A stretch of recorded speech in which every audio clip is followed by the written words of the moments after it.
సత్యవ్రతుడు అనే రాజు భగవంతుని భక్తితో తపస్సు చేస్తుండగా, ఒక చిన్న చేప వచ్చి అతనిని ఆశ్రయించింది. ఆ చేపను ఆయన ప్రేమగా పరిక్షిప్త జలంలో ఉంచాడు. కాని, ఆ చేప రోజు రోజుకు పెరుగుతూ, తొందరగా ఓ భారీ చేపగా మారింది. అప్పుడు ఆ చేప తన అసలైన రూపాన్ని ప్రదర్శించి చెప్పింది, నేను శ్రీమహావిష్ణుని మత్స్యావతారం. త్వరలో మహాప్రళయం జరుగుతుంది. భగవంతుడు రాజుకు ఒక పడవ నిర్మించమని ఆదేశించాడు. మరియు సప్తర్షులు, జీవరాశులు, విత్తనాలను అందులో పెట్టుకోవాలని చెప్పాడు.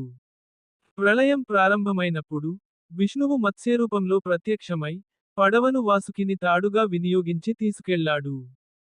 భయంకరమైన సముద్రపు అలల మధ్యలో భగవంతుడు తన భక్తులను రక్షించి, సృష్టిని మళ్లీ స్థాపించాడు.